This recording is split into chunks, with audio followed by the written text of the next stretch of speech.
A very good afternoon. Much thanks for joining us here on Trending News. It is the 7th day of December 2023. This is Trending News. Join me for the next few minutes as I bring you up to speed with stories that are making headlines at this hour.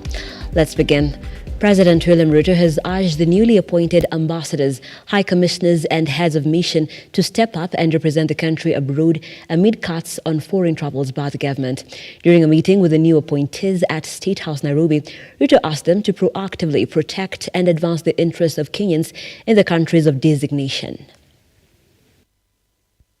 I expect no less from you to push for the interests of Kenyans, Kenyan companies, Kenyan businesses, Kenyan entrepreneurs, to make sure that it is your responsibility to be available, to support Kenyans wherever you will be, to support their pursuits, their interests, and to protect them. It is our responsibility as government.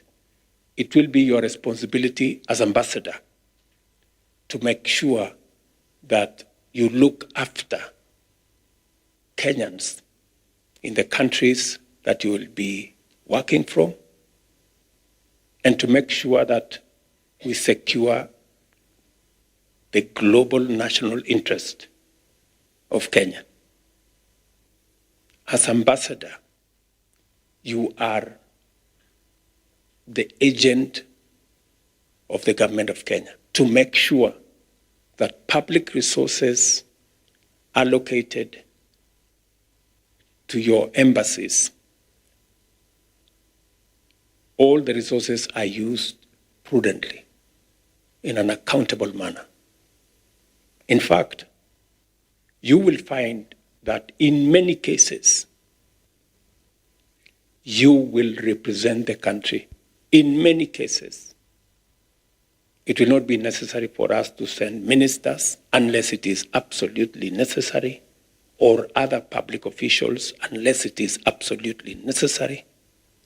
You will have to stand in. You have the requisite capacity to represent the country in any forum. And away from that, the national government has announced plans to use Kenyan Navy vessels to transport fuel in Lamu, which is inaccessible by road after it was cut off at Gamba along the Garsen-Lamu road. At the same time, the government clarified that the cholera outbreak was not as serious as reported earlier, as out of the 113 cases, only 63 tested positive. And as of Wednesday this week, there were only 5 patients admitted. In the wards, 3 were discharged and the others were in stable condition.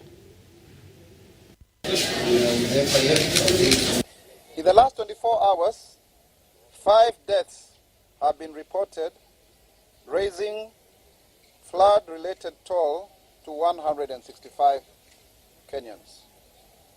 We do send our sincere condolences and sympathies to grieving families, and Kenyans should remain vigilant and comply with alerts and cooperate with our evacuation teams to avert more deaths and injuries.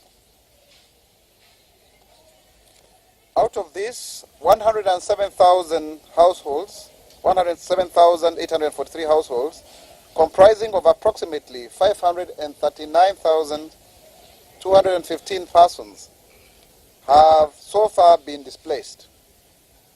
The government has created 11 additional camps, 5 in Tana River, 4 in Kilifi, and 2 in Lamu to accommodate the displaced citizens. The floods have wreaked havoc in vital infrastructure, destroying roads, about 4 of them, 832 acres of farms, 23 homesteads, 3 bridges, 3 schools, and a chief's office in Lamu County. Faza Primary, Rehema Primary, and Safirisi Primary have had their infrastructure damaged by the floods, and also house and livestock around the area. Cholera kits have also been delivered to Lamu, Kilifi, and Mombasa counties to help control the disease. And I want to clarify here that the people who are suspected to have cholera are 113, but only 63 cases or persons stand out positive. A 60-year-old man in Kigoro village of Marago Ridge, Murang'a County, has been murdered with an axe by a hitman who broke into his house with an aim of stealing 12,000 shillings. The man of the house, had sold his goat during daytime. General Guru, the wife to the deceased, was left nursing head injuries together with the other two family members who had an encounter with the hitman. Saa 6:30 na kitu na nusu hivi ndio mtu mmoja nikasikia akiitana hapo kwa varanda, madam. Mimi nikafikiri ni huyu mzee tunakaa brother-in-law hapa. Kukaa dakika kidogo, huyo mtu nikasikia haitani na ameingia kwa nyumba. Na nikasikia huyu mama amepiga duru na akauliza ni nini. Huyu mama kupiga duru, huyu mama Saira alipiga duru akauliza ni nini. Sijui kama aliambiwa anyamaze kwa vile hakuongea tena. Huyu mtu tena akatoka na nje. Akakuja akabisa mlango yangu akiitana madam. Mimi sikuitika. Ndio sasa vile sasa aliitana hivyo, mimi nikapiga duru 3. Kupiga duru ndio akasema alafu akapiga ile mlango akaingia ndani. Kuingia ndani akanichukulia ile soka na tochi. Akaningulika. Sasa akiwa akiniitisha pesa. Na mimi nikamwambia mimi sina pesa. Ndio akaniambia, ndio akachukua ile mattress kama anaipindua mattress akiangalia pesa. Nikamwambia sina, ndio akaniambia nishuke niende nimutie ule mzee. Nikamwambia enda utafute mzee na huko mimi sijui mzee ako wapi. Akaniambia toka. Akanivuruta nikatoka chini. Kutoka sasa akanisukuma kama ananipeleka kwa hiyo nyumba kubwa. Haya mambo yalitendeka na tungeomba sana serikali iturudishie askari ofisa wale walikuwa hapa Kigoro, kwa sababu wakati walikuwa hapa usalama ulikuwa juu kidogo, na hilo ndilo ombi la wakaaji wa Kigoro. Kwa hivyo tungeomba wale ambao wanashughulika na hayo mambo watupe hao askari ili walinde wananchi. And elsewhere, leaders from West Pokot County have expressed displeasure over the continued attacks and killings witnessed in the county. The leaders have pointed an accusing finger at the government over failure to undertake its mandate and protect Kenyans amid constant attacks. According to the leaders, more than 50 people have been killed in West Pokot County alone since the year began, with most affected areas being the Tarkwal Belt and Chesagon. They're now calling on the Ministry of Interior to move with speed and curb the insecurity situation at the Kerio Valley.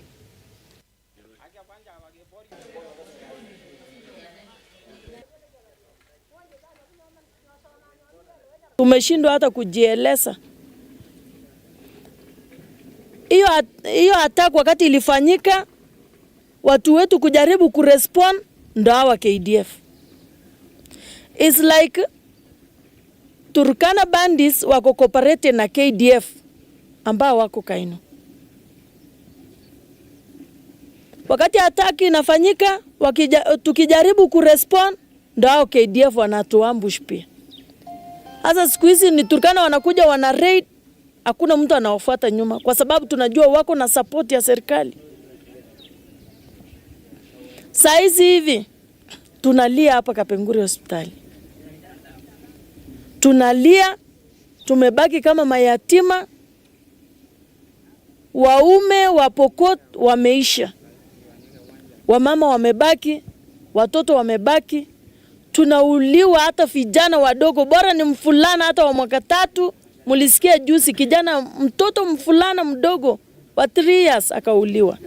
Serikali mimi nawaomba sana. Mheshimiwa Duale, kuna KDF wako Loyapart station inaitwa Loyapart. Ninakuomba utoke Nairobi kuja kwa hiyo station, maana unasimamia mambo ya defense.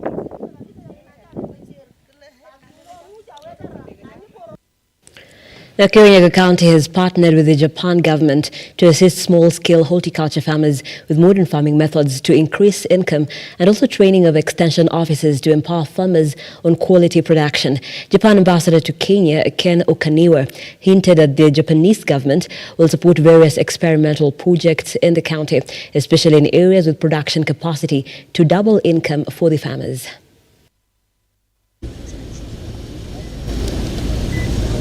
I'm visiting the Muea area to see the situation of the irrigation following the construction of the Tiba Dam. The irrigation network, I think, is being expanded to benefit more areas and more farmers so that they have access to the water necessary for their agriculture. So I'm quite happy to see that the work is ongoing and going well. It's just that some of the work seems to be a little bit delayed, so that we need to have the time limit to be extended, maybe about 2 years. We received a Japanese ambassador to Kenya, and we are very grateful indeed, because we've been working very closely with them. And as you all know, Tiba Dam is one such project where we are working closely together, which has benefited the county government. We also have other projects. We have the SHEP, what we are calling the SHEP. This is a small horticultural empowerment and promotion project. And we also have what we call CADIPAP, also from them. So, and today he came to the county, and we brought him here on the ground, to see what is being done on the ground. And we appreciate the work that is being done, and we are very grateful. We look forward to more cooperation from Japan, particularly JICA, and we know that he has agreed that he will do more.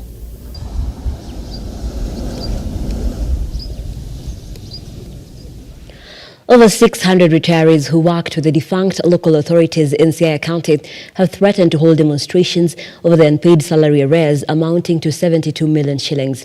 Led by Philip Ocheng, the retirees lamented over the current regime's decision not to pay them their arrears, citing continuous frustrations while stating that they only received part of their payment 3 times during the last regime of Governor Cornel Rasanga.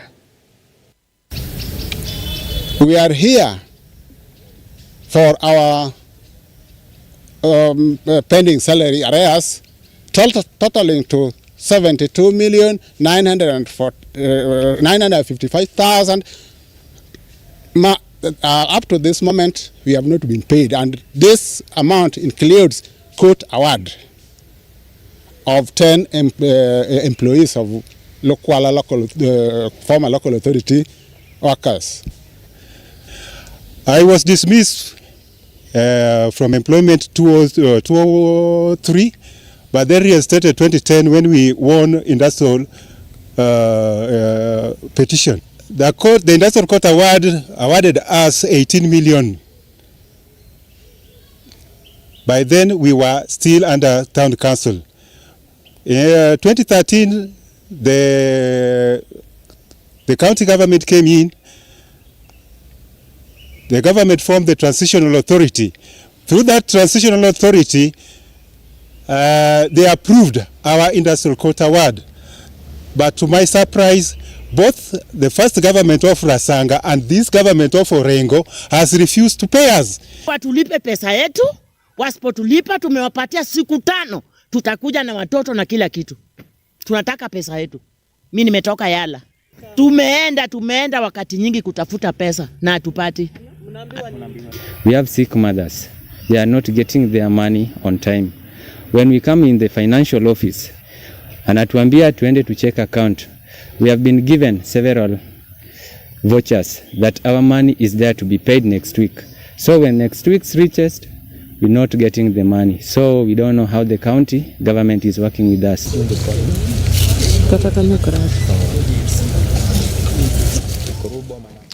And in the sporting world, Kinoru Stadium in Meru County will host the Safaricom Chapadimba Eastern Regional Finals this weekend, where a total of 8 teams, which include 4 for boys and the other 4 for girls, are lined up to participate for the title encounter.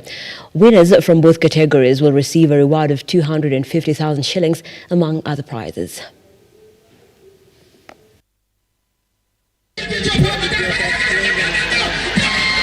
Told you.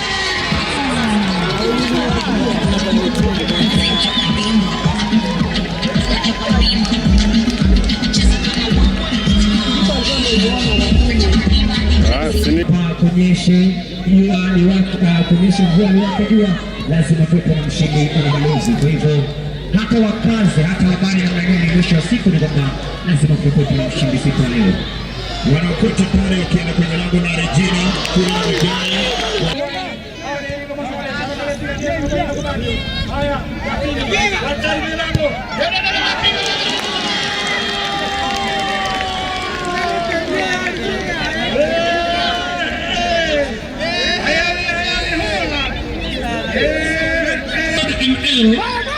I'm 25 and now 25 man.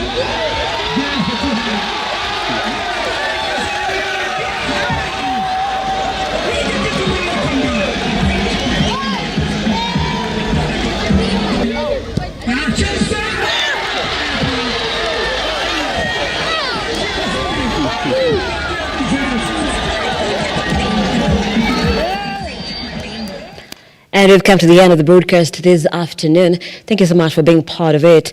And keep it right here on Lookuptv as we're working on numerous stories for bulletins at 7 p.m. and at 9 p.m. Among them, the KCPE Mystics Puzzle. Remember, this is coming a day after azimio leader Raila Odinga gave an expose, his own version, saying that there are a lot of mistakes that were made right from the contracting of the company that was printing the exam materials. And of course, the debate is ongoing in Parliament as well. And security in the north. We'll be looking at areas of Pokot where there have been more killings since yesterday night. And as well, we will be keeping an eye on El Nino. Remember, as of this time, 165 people have been killed from the floods, all complications with the floods. And of course, the number could be rising. We'll be keeping you updated at our subsequent bulletins. 7 p.m. Look Up Tarifa, and at 9 p.m. Look Up News. I am Nancy Nalima. Appreciate you for watching. See you again later on. Have a beautiful afternoon.